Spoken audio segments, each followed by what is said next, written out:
గిన్ని పెట్టుకున్న తర్వాత ఒక మొగోడు ఉన్నాడు భారతదేశంలో, మన జానే జిగర్. దోవల్ కా ధమ్కీ, మన చిట్టా నంబర్ 2. దోవల్ కా ధమ్కీ.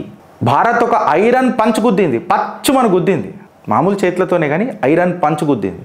ఒక టర్బులెంట్ నేబర్హుడ్ ఉన్నది భారత్కి. పాకిస్తాన్, బంగ్లాదేశ్, చైనా, ఎవడెవడో ఎట్లా గేర్లు ఎత్తడో తెలియదు, ఎవడొచ్చి వాళ్ళతో చేతులు కలిపి మనని గెలకనికే చూస్తాడో తెలియదు. ఇంత టర్బులెన్స్ ఉన్న ఐరన్ పంచ్ గుద్దింది. సీజన్ జర కోల్డ్గా ఉన్నది ఫ్రెండ్స్, నాకు తెలుసు. బట్ భారత్ గర్మీ పెంచుతున్నది.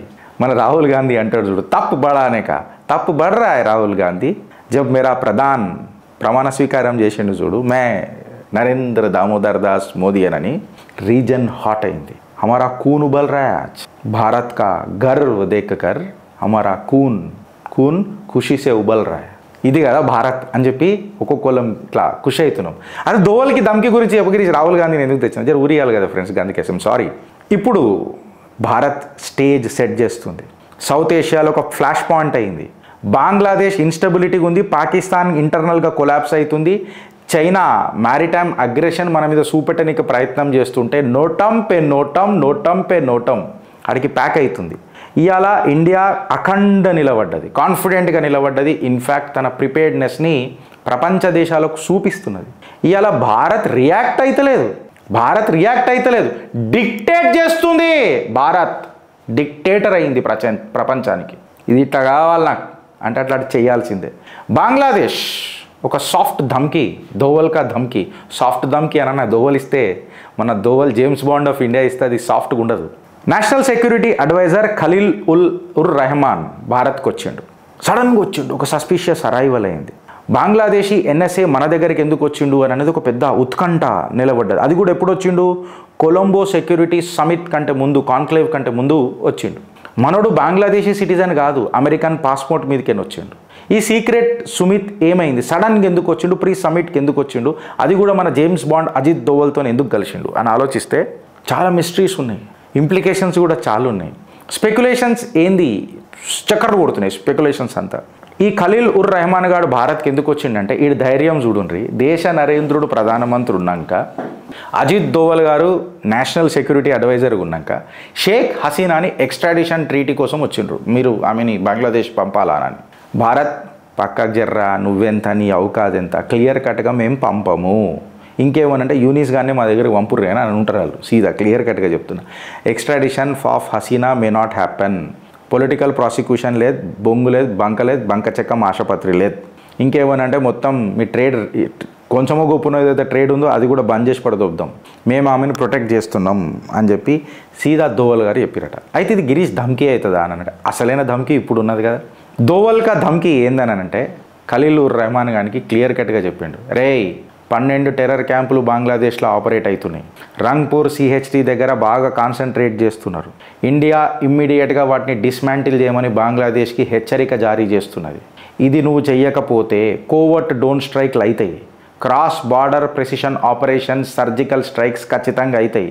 మయన్మార్ స్టైల్ల యాక్షన్లు తీసుకుని మొదలెడతాం, దాని తర్వాత మా భూభాగం మీద ఈ పంచాయతీ ఇది అని అంటే కుదరదు. దోవల్ కా ధమ్కీ క్లియర్ కట్గా. ఇమ్మీడియట్ ఇంపాక్ట్ ఏముంటుంది అని అంటే, భారత్ ఆల్రెడీ ఒక క్యాంప్ని సర్వనాశనం చేసేసింది, కొమిలాని డిస్మాంటిల్ చేసి పడేసింది.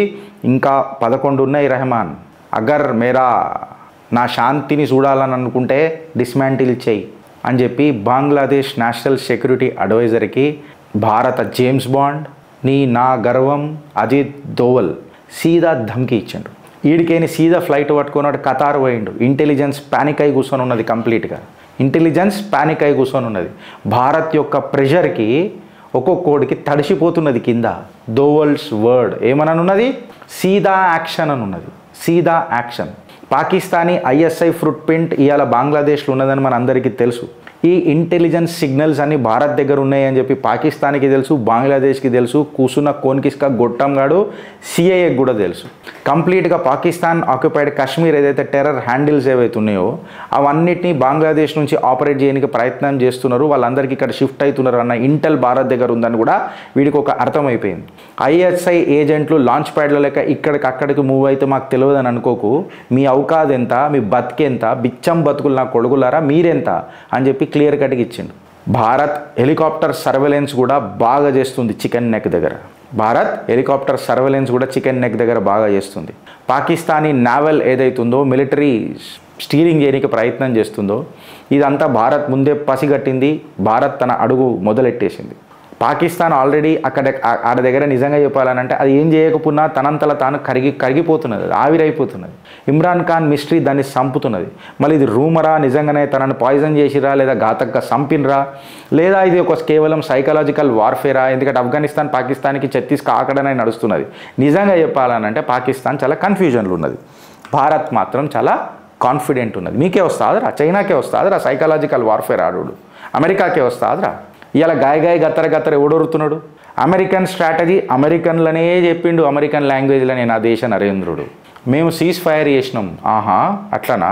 మళ్ళీ ఆఫ్ఘనిస్తాన్ నేషనల్ వచ్చి నీ వైట్ హౌస్ దగ్గర బుల్లెట్ కొట్టిండు, కాకరిచ్చి నీ నోట్ల అద్దం మీద నువ్వే ఉంచుకో ట్రంప్ అని చెప్పి మెసేజ్ భారత్ ఇచ్చింది. భారత్ ఇచ్చిందా, ఎవరిచ్చిరా పక్కకెట్టు. ఆఫ్ఘనిస్తాన్ వాడైతే దొరికిండు. బగ్రామ్ ఎయిర్వేస్ కూడా ఇవ్వమని చెప్పినాం. డాట్స్ కనెక్ట్ చేసుకుంటారంటే మీరు. టుడే ట్రంప్ అనేటోడు ఒక పిచ్చోడు అయిపోయాడు. కరెక్ట్గా చెప్తే ఏం చేస్తున్నారని అమెరికన్లకే అర్థమవుతలేదు. పాసిబుల్ సినారియోస్ ఏముంటాయి గిరీష్ దోవల్ గారి ధమ్కి వల్ల అనంటే, ఒక ఫేక్ న్యూస్ కూడా మళ్ళీ తయారవుతుంది డీస్టెబిలైజ్ చేయడానికి. ఆసిమ్ మునీర్ గారు ఒక పొలిటికల్ ఎక్స్పెరిమెంట్ చేస్తుండే. ఇన్ఫ్యాక్ట్ చెప్పాలంటే షహబాజ్ షరీఫ్ గారు ముఖం ఎట్లుంటుందో మీ అందరికీ తెలుసు. షహబాజ్ షరీఫ్ గారు మునీర్ గారు బంకర్లలో దాచుకుంటారు. మళ్ళీ ఇమ్రాన్ ఖాన్ న్యూస్ వచ్చినప్పటి నుంచి ఎవడు కనబడతలేడా. మొత్తం ఒక ప్రజలు మొత్తం రోడ్ల మీదకి వచ్చేసిరాడ. ఈచ్ సినారియో ఏమైపోయిందనంటే ఈచ్ సినారియో ఒక డీప్ ఇన్స్టెబిలిటీ క్రియేట్ చేస్తుంది పాకిస్తాన్లో. ఇప్పుడు పాకిస్తాన్ ఉంటుందా పీక్తుందా ప్రపంచ పటంలో అది ఏడుంటుందో కూడా ఎవరికి ఏం తెలియదు. మళ్ళీ ఖాన్ నిజంగానే పోయిండా అని అంటే అది రూమర్ ఉండొచ్చు, ఒక స్టైల్ ఆఫ్ ప్లాట్ ఉండొచ్చు, ఆఫ్ఘనిస్తాన్ తీసుకొచ్చిన రూమర్ ఉండొచ్చు. బట్ ఆసిమ్ మునీర్ గారు షరీఫ్ ఇంకా ఎందుకు దాచుకుంటున్నారు? మళ్ళాడు నేవీకి, ఆర్మీకి, ఎయిర్ ఫోర్స్కి బాస్ అయ్యింటాడు. ఆడైనా బంకర్లలోనే దాచుకుంటుండు. ఆపరేషన్ సింధూర్లలోనైతే చెడి కూడా వేసుకోలేదట. ఆడికి భయమై కింది మీదకి అవుతున్నాయి అని చెప్పి వేసుకోలేదట. అంత భయంలో కూర్చున్నాడు. ఇవాళ ఇండియన్ మిలిటరీ పోస్టర్ ఏదైతే ఉంది కదా, రాజ్నాథ్ సింగ్ గారి మెసేజ్ కూడా చూడండి. డైరెక్ట్ ఇస్తున్నాడు, చిల్ అయి ఇస్తున్నాడు.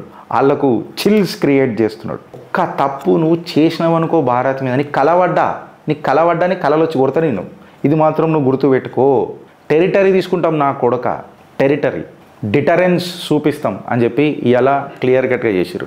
నోటమ్ బ్లిడ్స్ మనం అందరం చూస్తూనే ఉన్నాం. రాజస్థాన్ December 3 నుంచి 6 వరకు పుటిన్ విజిట్ ఉన్నది. Andaman and Nicobar near Malacca NOTAM జారీ అయి ఉన్నది. Bay of Bengal 1480 kilometres NOTAM జారీ అయి ఉన్నది.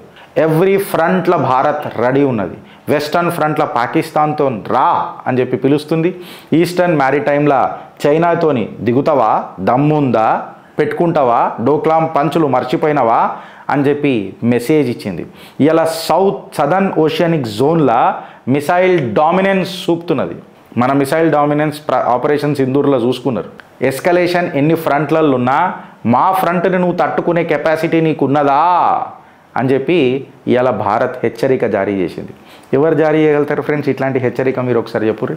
ఒక కాన్ఫిడెంట్ దేశమే జారీ చేయగలుగుతుంది. జియో పాలిటిక్స్ సినారియో తీసుకొని ఇట్లా మనం చూస్తే సిప్రస్తో భారత్ చేతులు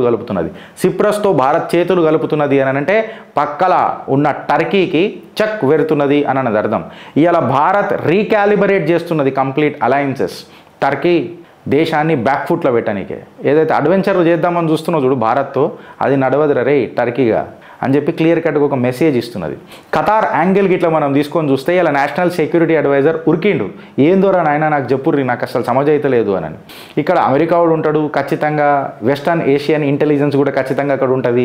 వాళ్ళందరూ ఏమేం చేయాలో భారత్ శాటిలైట్లు ఏడ పనిచేస్తున్నాయో, కమ్యూనికేషన్స్ ఏడ పనిచేస్తున్నాయో, ఎందుకంటే వీళ్ళు దొరకర్రా నాయన పుత్తలు వలగొట్టినాక తెలుస్తున్నది ఆపరేషన్ సింధూర్లా అని చెప్పి చెప్తున్నారు. అంటే దీన్ని బట్టి మీకు ఏమర్థమవుతుంది ఫ్రెండ్స్? నీ భారత్, మన భారత్ ఇలా గ్లోబల్ రీజనల్ డిప్లొమసీని రీషేప్ చేస్తుంది. ఇలా భారత్ ఒక డామినెంట్ పాస్చర్ తీసుకొని ఉన్నది. ఇలా భారత్ కేవలం రియాక్ట్ అయితలేదు, రూల్స్ సెట్ చేస్తున్నది. టెర్రర్ క్యాంపులను ఎక్స్పోజ్ చేసింది, పాకిస్తాన్కి ధమ్కీ ఇచ్చింది, నోటమ్ యాక్టివేట్ చేసింది. స్ట్రాటజిక్ పార్ట్నర్షిప్స్ ఏవైతే ఉన్నాయో వీటిని డీప్గా పోతున్నది. తర్వాత సీదా కూసోబెట్టి అక్రాస్ ది టేబుల్ దగ్గర దోవల్ కా ధమ్కీ. ఇది కేవలం ఒక ధమ్కీ కాదు, థ్రెట్ కాదు. ఇట్స్ నయా మోడీ డాక్ట్రైన్. శాంతి చాహియే తో సీమా సంభాలో, अगर शांति चाहिए ना तो संभाल तेरा सीमा, सीमा पार करने की कोशिश मत कर, नहीं तो భారత్ సంభాలేగా అని చెప్పి రాజ్నాథ్ సింగ్ గారి మెసేజ్ మీకు ఒకసారి గుర్తు చేస్తున్నా. Strong, confident, unapologetic. This is నయా భారత్, మేరా భారత్ और अपना मोदी.